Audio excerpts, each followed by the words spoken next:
Hey everyone, it's AZ. And before we get to today's podcast episode, I wanted to let you know that I have some free PDF resources available on my website. I'm going to put the link in the show notes, but there's one if you are a fire department administrator, one for firefighters, and one for professionals looking to work in fire. So, link in the show notes, free PDFs available. Today I sat down with my new friend, Dr. Rachele Pojednic. She's another Scott Caufield connection, I'm going to be honest. If you know Scott Caufield, you know everybody. She is one outstanding woman, and she was an absolute kick-ass guest. And we talked a lot about nutrition and movement and sort of finding meaning in those two things for the men and women in police, fire, and military. I know you're going to love the episode. Please give me a rating and please share it with someone you know will also love it. Thank you for joining me on the Fire Rescue Wellness Podcast. I'm your host, AZ. I find the research and resources and then provide the fire service with the so what, now what, to ensure the health and well-being of every member of our profession. Together, let's thrive. Hello, podcast listeners. Welcome back to another episode of the Fire Rescue Wellness Podcast. And today I am here with Rachele Pojednic. Say hello to the listeners, please. Hey, everyone. So good to be here. Thank you so much for having me. I'm excited for this conversation. And as you know, Scott Caufield keeps coming up on the podcasts, but this is another Scott Caufield connection, because the two of you collaborate and work together at Norwich, which I'm sure we will get into. But first, let's meet you. It's the three spicy questions. First off, who is Rachele Pojednic? I love this question because you can take it in so many different directions. But I'll start with just a little bit of bio info. So I am the program director of exercise science at Norwich University, which is where I met Scott Caufield, which is, we should stop for those of us that are a certain vintage. So it was the 6 degrees of Kevin Bacon. Now it can be the 6 degrees of Scott Caufield, right? Yes. So that's where he and I met 3 years ago exactly. He started as the strength coach there, and I started as the program director for exercise science. And Norwich University is a senior military college. So we both started working with the tactical population there. Prior to being at Norwich, I worked with the tactical population in Boston. So I was working with a company called O2X, which is an amazing company out of the Boston area, working with the Boston Fire Department. And I did a lot of work with their trainees. And I've always been a professor of nutrition and exercise. And that's where Rachele Pojednic lives, is if you were to draw a Venn diagram of exercise on one side and nutrition on the other, I live right in the middle. And I've been really dedicating my life to helping people understand how those two pieces interact and work together. We are going to have such a great conversation because that's kind of where I live too. And you have a PhD in nutrition, is that correct? I do. I have a PhD in nutritional biochemistry with a focus on exercise physiology. Oh, biochemistry, you have my heart. Side note, here we go on a tangent. There is Dr. Darren Willoughby, who I believe he's at Baylor, and he's very active in the ISSN. Huge hulking man. I'm sure you've met Darren.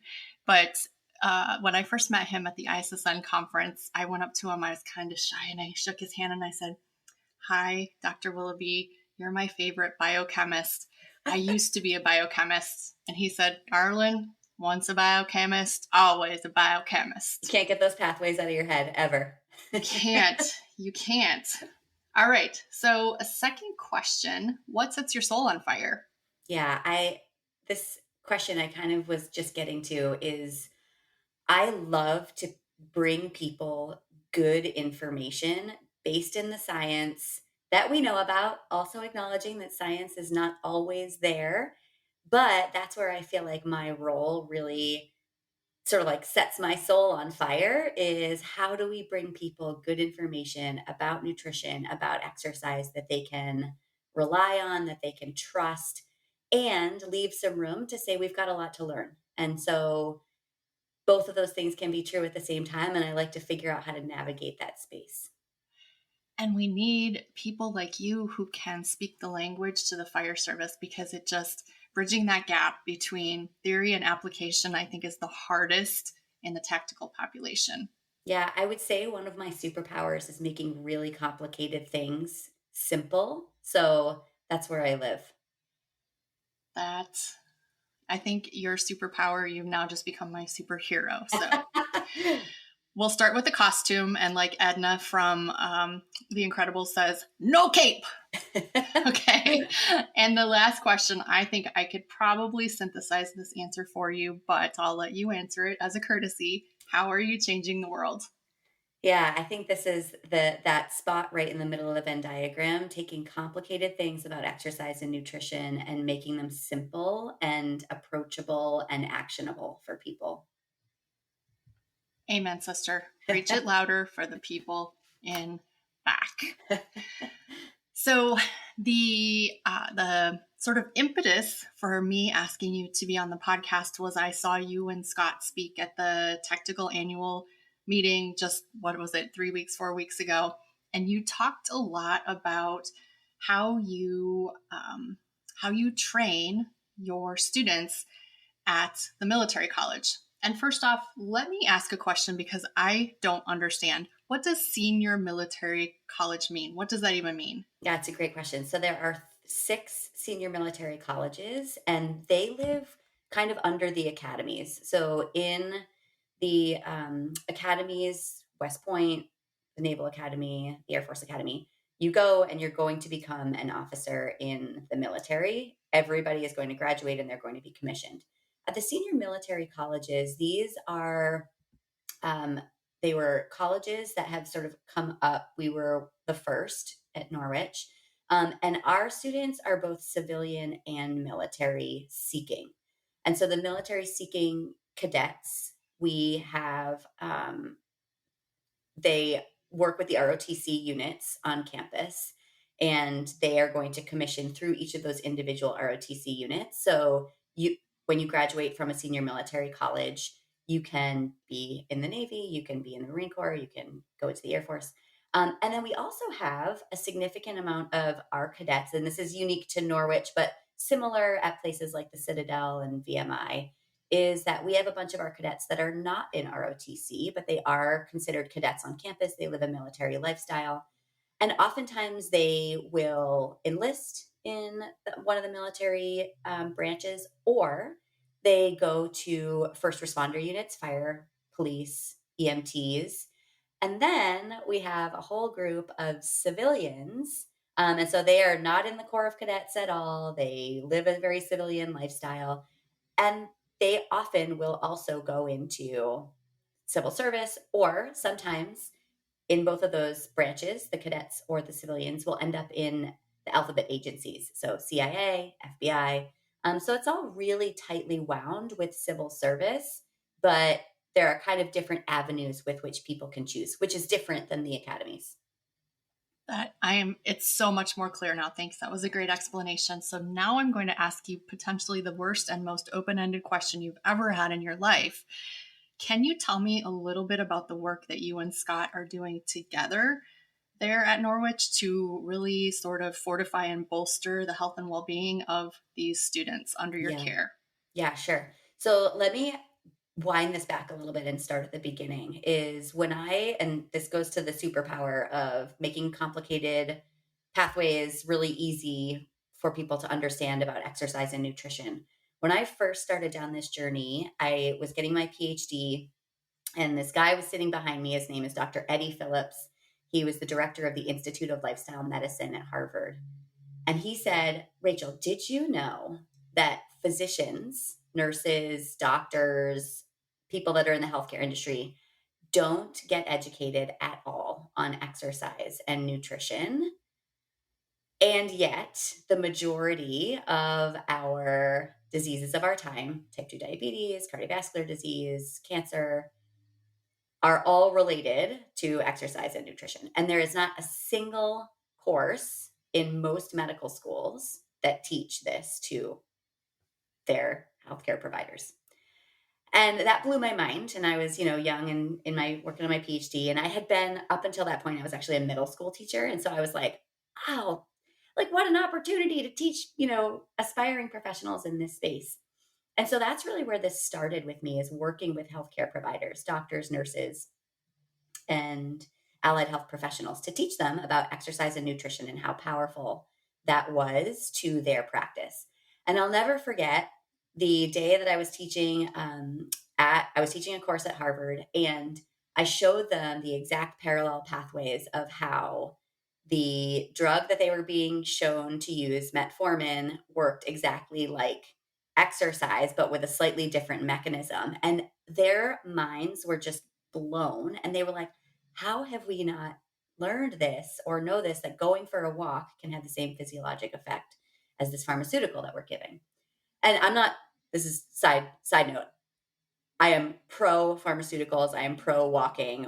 Everything needs to work together to make sure that we're saving lives. So this was just an education of like, how do you show people that this practice of exercise or nutrition is so powerful?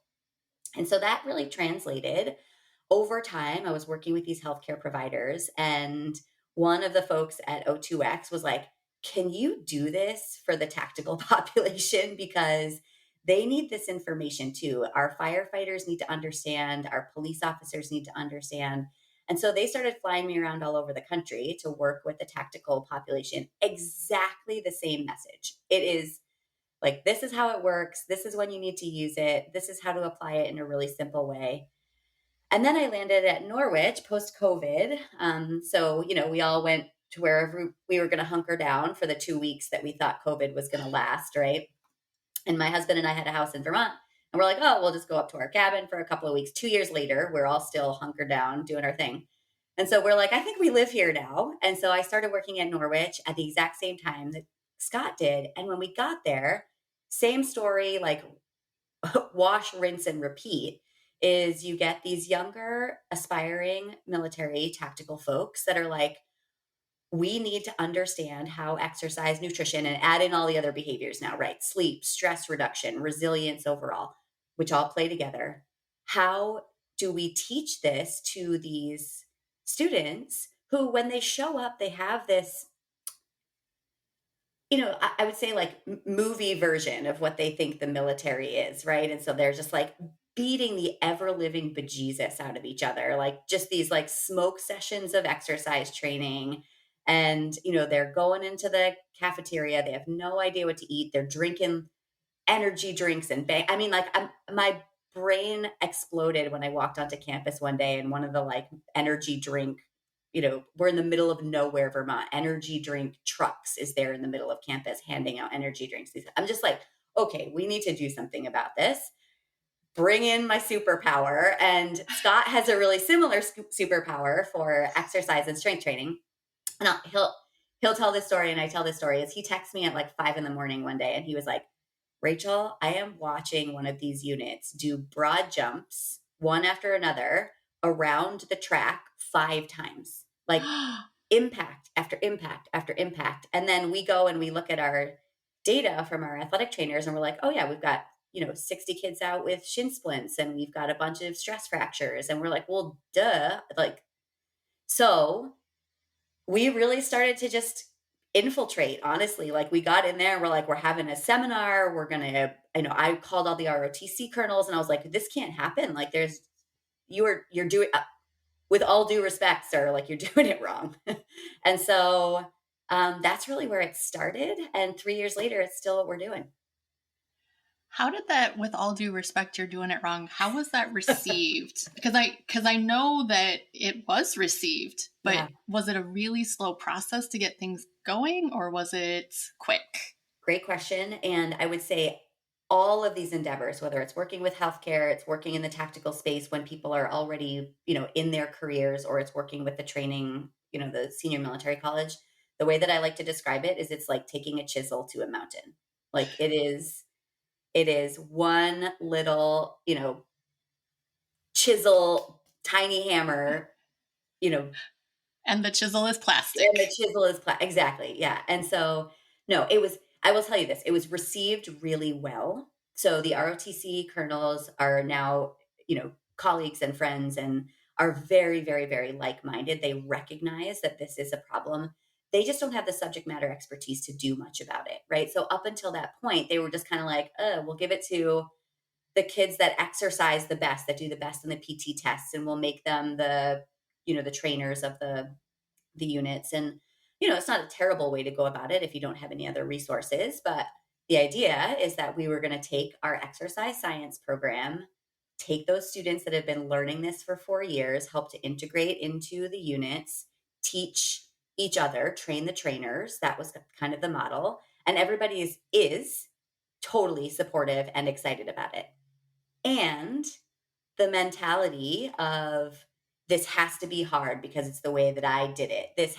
We have to get up at the crack because that's the way we did it, right? Like everybody recognizes that that's a problematic framework in which to operate. And yet changing that framework is like taking a chisel that's plastic to a mountain. So it's slow, but the recognition is there from the very top. So even the president of the university, who is active duty for, decades, is supportive and excited.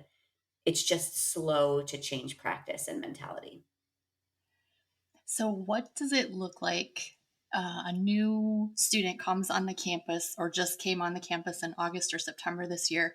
What does their experience look like? And I'm sure it's different whether they're the civilian students or the ROTC students, but give us the ROTC experience. What does it look like from your perspective of what you and Scott are doing? Yeah, sure. So I'll tell you what it kind of looked like before we got there. And again, this is not to knock anybody. Everybody's doing the best that they can. And this college is just, one of the most esteemed senior military colleges. We are the oldest. Like it is a highly respected and amazing place. So I just want to say, like, as we learn more, and this is where going back to my introduction is that you can't know everything. And as we learn more, we integrate what we learn into what we do. Right. And so this is when we first got there, the way that the program works, and this is still true in the general framework, is that the first year students, we call them rooks on campus, are essentially, they are brought in a couple of weeks prior to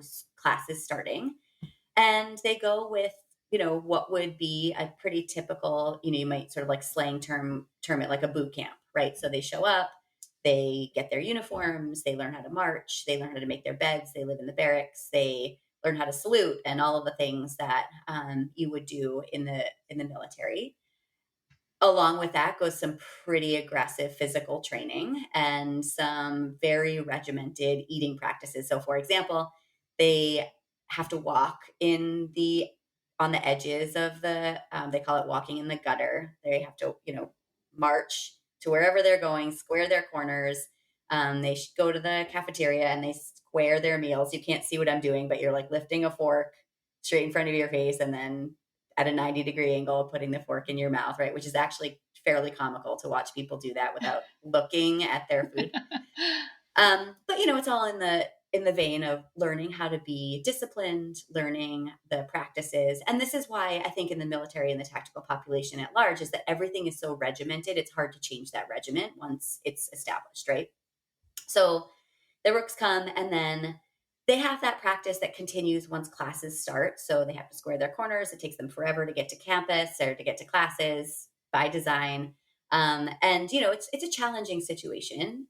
The students show up and they're either really, really ready and prepared and they understand exactly what they're getting into. Or I think a lot of them get there and they're like, this is not what I expected at all. And they either thrive and they learn how to deal with it, or what we see is that they struggle. And I think this is kind of the case in the tactical training model at large, is whether or not you're going to the police academy or you're going to the fire academies or you're going to a military academy, it can be jarring to really change into that lifestyle. And so this is where a large group of us, so it's not just Scott and myself, we kind of focus on the nutrition and the exercise components, but we have a huge team through the Health and Human Performance Department that's working on resilience training and skills building and coping.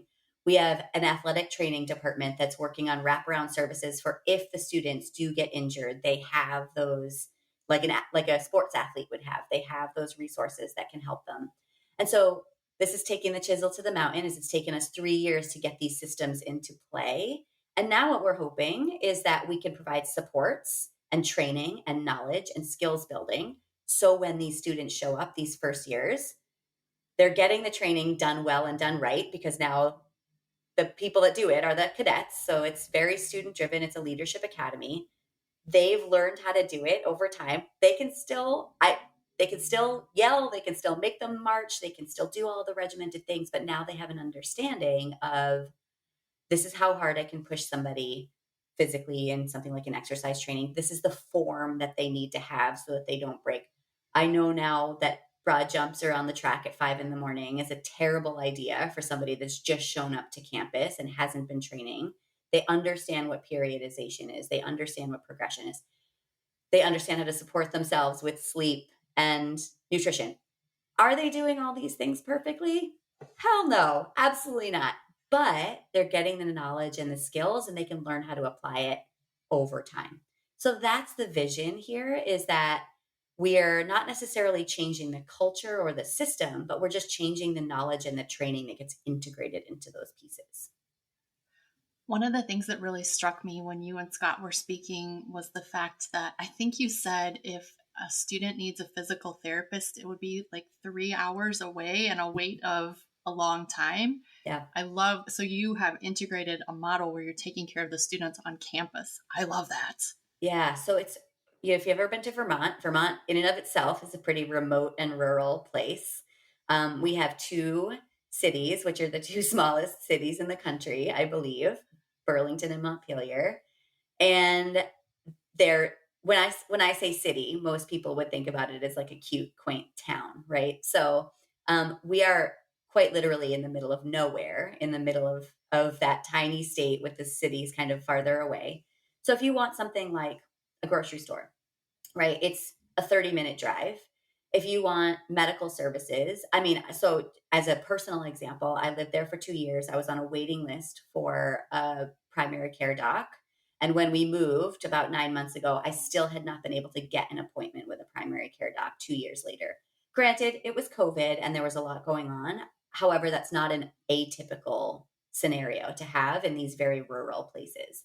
And so we have this great town of Northfield, where Norwich is, that essentially what we're trying to do is not only are we providing with our services that we have on campus that we're training our students to do, we're trying to provide these services right on campus. And the goal is to be of service to our community as well. And as we build these out, we're not only going to be providing services to our students, because it's challenging to get anything to happen up there, just simply from a physical distance standpoint, but that we can also use these services to help our local community. So it's a twofold and lofty goal, and we're trying, and we're only 3 years in, but that is the idea, is that as a service academy, as a leadership academy, as a group of people that show up there dedicating their lives to service to our communities, that we can also embody that on campus.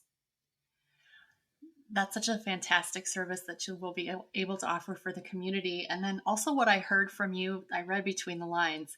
If I need an energy drink, I can get it on campus. But if I need toilet paper, good luck. It's a 30-minute drive. Yeah. That's not an untrue statement. So you can definitely find those items that, if you know anything about nutrition and exercise, you know that those things might give you like a very short boost, maybe, but they're certainly not going to help your performance, despite the hype on the bottle and the commercials. But yeah, you can find those things. So like you can go to the gas station that's right down the street and get all of those products, but not be able to get fresh fruits and vegetables, which is wild because we live in farm country. So it's interesting, right? So you think about this, like how my whole life is Venn diagrams. That's how my brain thinks about things, right? I grew up in farm country in Massachusetts. And, we think about the sort of just general crisis that we find ourselves in of, the diseases of our time, cardiovascular disease, obesity, type 2 diabetes. These all affect the tactical population as they affect the general population. And part of it is access and knowledge. And all of these themes run true in pretty much any scenario that you can insert right now. And yeah, it's a real struggle that we have on campus.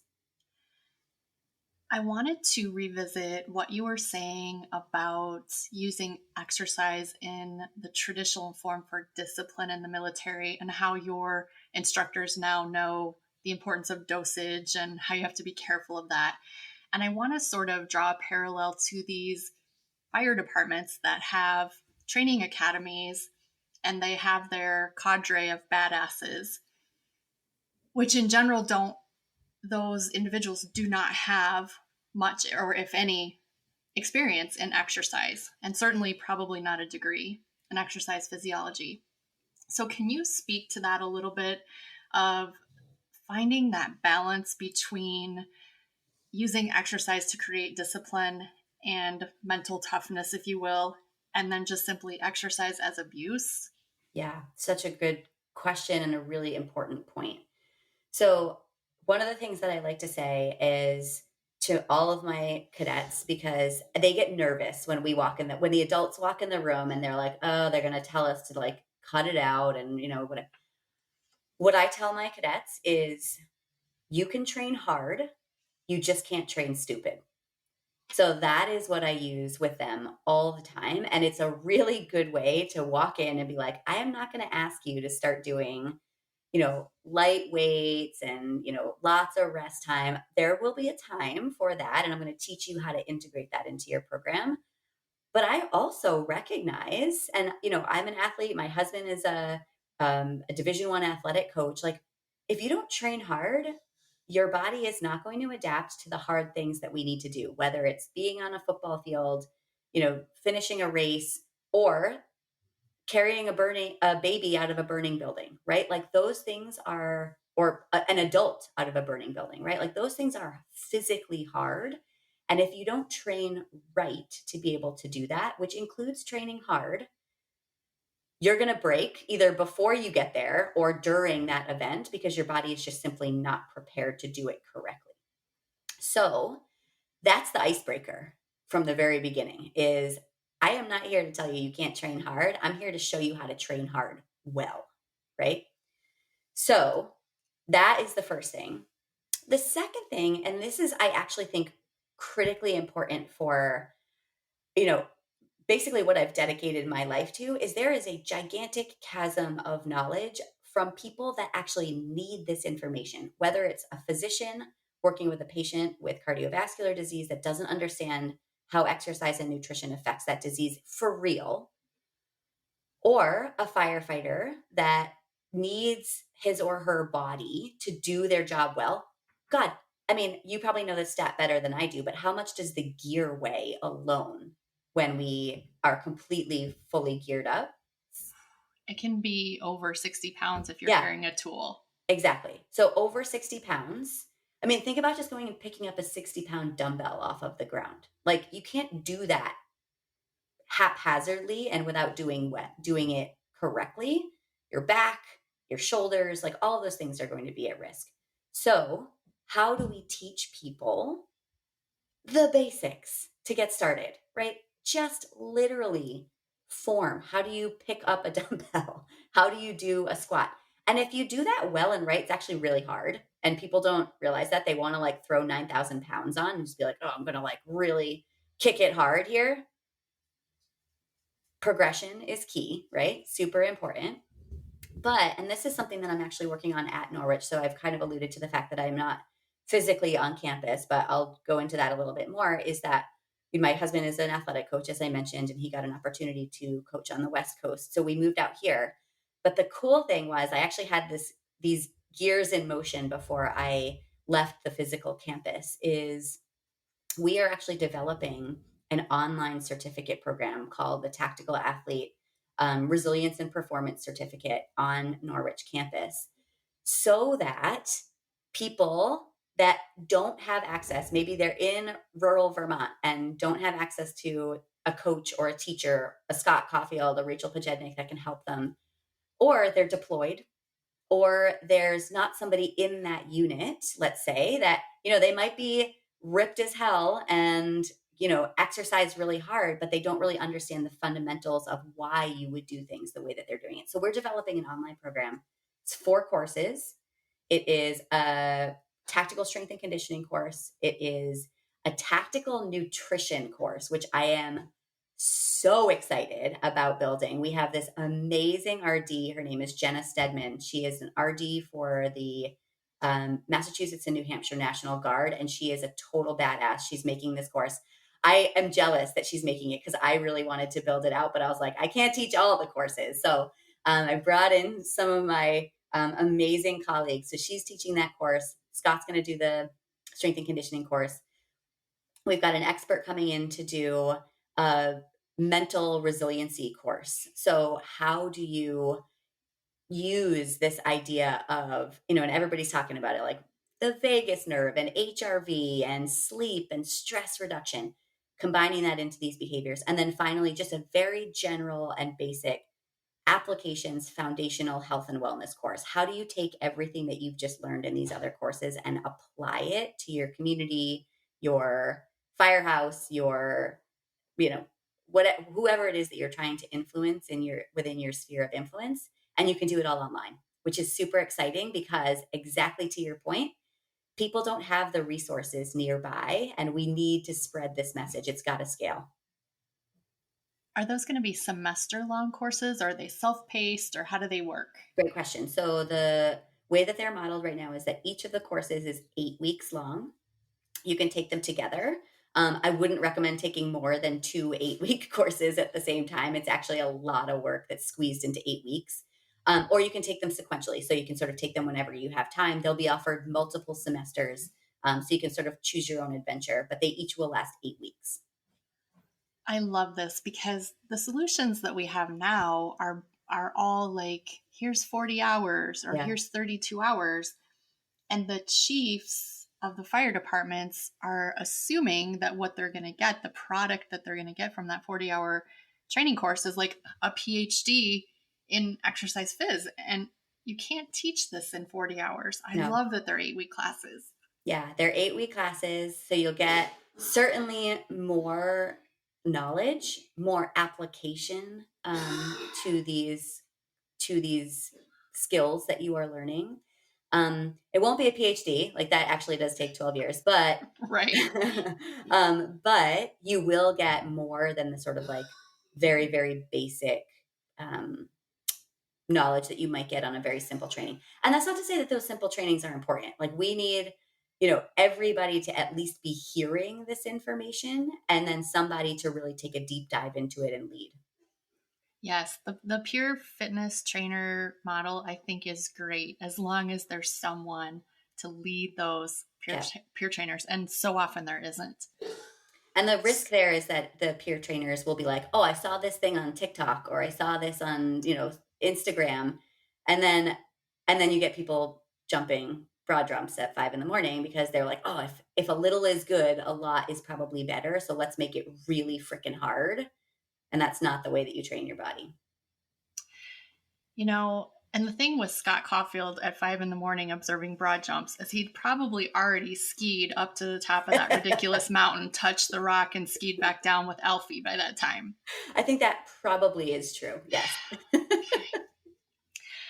I want to transition because I think that you can be a fantastic resource for this. I had Dr. Dan Bornstein on in January, and he really hit home this whole idea of the fact that physical illiteracy, poor physical fitness, is becoming sort of the bane of the existence of the United States and is becoming a national security threat. But life is different. When I was a little kid, my mom didn't stay home, but she was home to make dinner every night. It's not that way anymore. People are running their kids around for travel sports, and mom and dad work opposite shift schedules.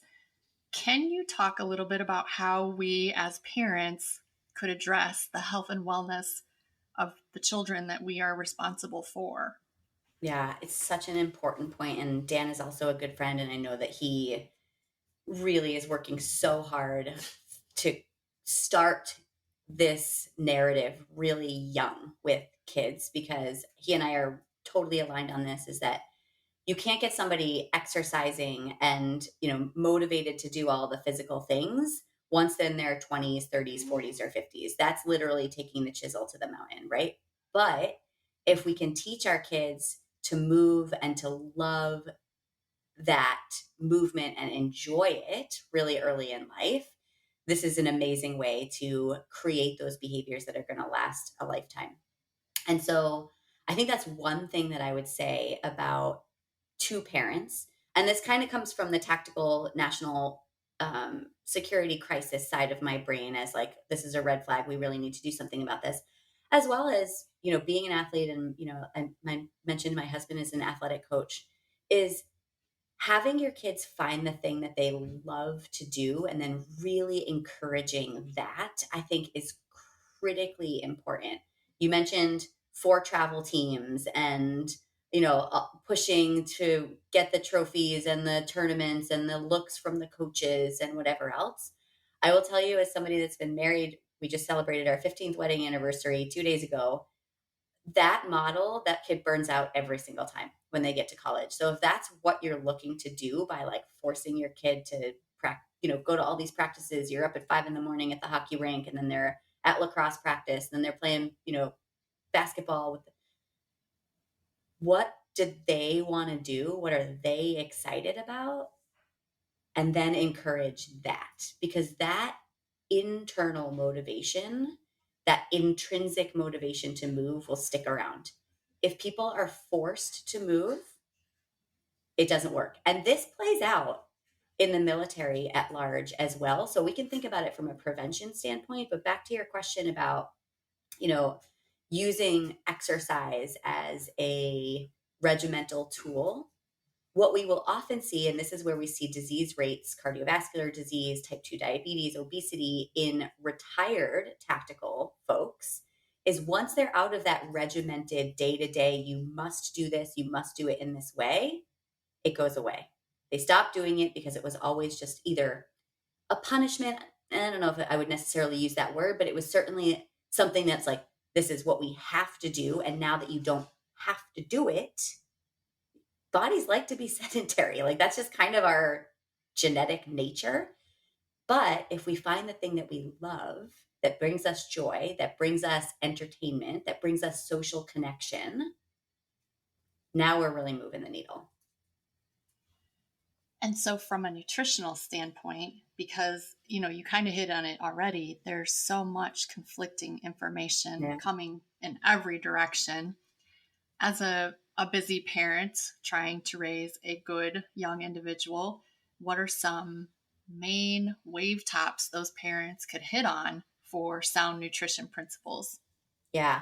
This one is really, really hard. And I have colleagues that work in this space that dedicate their entire life to helping parents help their children have a healthy relationship with food, because you can get yourself into a real pickle with food very quickly by, again, being super, super regimented. Like, my kid doesn't eat sugar. My kids don't drink soda. My kids, like, is that probably the healthiest thing for their body? Yeah. Physically, that I think is probably true if you limit the sugars and you limit those sugary beverages. But mentally, it's a totally different ballgame, right? So you don't want to be the kid that's like at the birthday party that's like, oh, I'm not allowed to eat sugar. And then 10, 15, 20 years later, they've got a real messed up relationship with food because they were deprived of these foods that, to your point, are really different in the world that we live in right now, right? So one of the things that you can do, I think, and this is not my specific area of expertise, but this is where my colleagues that are doing a really amazing job are sort of taking this direction, is that you have the foods around that are health giving. And I will say this is fruits, vegetables, protein, like exactly what you think is good eating, right? And also allow them to have joy in their relationship with food as well. So sometimes cake, sometimes a lollipop, these things that are just part of our daily food environment that at the end of the day, bring joy, right? So like you take a bite of a really amazing chocolate cake or like a fresh baked chocolate chip cookie and it's like, that is amazing. Do you want to have that all the time? No, but it's a wonderful treat and it's a wonderful thing to make sure that your healthy foods are well-rounded from a mental and emotional standpoint. I think that's a really great perspective. And I really appreciated listeners, wind back if you need to. But did you hear what she said? This is not my exact area of expertise. However, and when someone who has expertise can actually say that, that's someone you want to be having a conversation with, not the person that knows everything. I will admit more often than not when I don't know something. And honestly, I just think it's so important to say, this is not in my wheelhouse. This is my interpretation if you want to know, but go talk to somebody. Then I can give you a list of amazing RDs that are doing this work, but go talk to somebody that really does this and lives this and breathes this every day. Super important point. Thank you for that. Yeah. And so many people don't recognize that. They, to your point about, Instagram and Twitter, they just, anything that they see, they just assume it's gospel. Yeah. Also, as you were talking, I was thinking about an account that I'm not following them, but they come up a lot. And it's this character called the Almond Mom. Have you seen those? No. So the Almond Mom is basically the one where my kids don't eat sugar and my kids don't eat seed oils and all of this stuff. And then in the next slide, you'll see the kids going batshit crazy at a birthday party. Yeah, exactly. I think that's a really good representation of this, is that we want to be really careful and thoughtful about over regimenting in our life at all, because if you have such strict guardrails that you don't know how to operate outside of those guardrails, that's where we start to have a real problem. I agree 100%. I wanted to revisit something, because you mentioned being in the military and someone does physical fitness training daily because that's just what they do. And then they finally get done and they're like, F this, I didn't like that, I'm not doing it anymore. And I see that more often than not in our academy settings, especially when the cadre is using exercise as punishment. So you didn't do well pulling that hose, go run 8 lengths of the hose tower.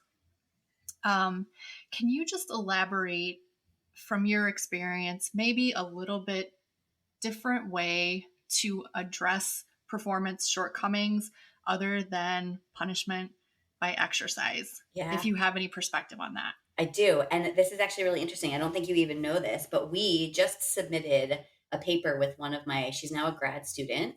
She had the responsibility at Norwich of working with the cadets that needed remediation, is typically the word, right? So this is the remedial set. They couldn't pass their PT test. And she, up until that point, the model was exactly as you described, right? So like, you're not good at this. We're going to work you harder until you get good at this. And in the meantime, it's going to be miserable, but it's like a punishment, right? And again, this is just the structure that we all live in. It's no judgment. But she said, she came to me, she was a senior exercise science student, and she said, okay, I've been given this role in the Corps. This is not what you are training us to do. Oh, hold on. Hold, please. Hold, please. Hold, please. Dog alert. Dog alert. Hold on. Give me a second.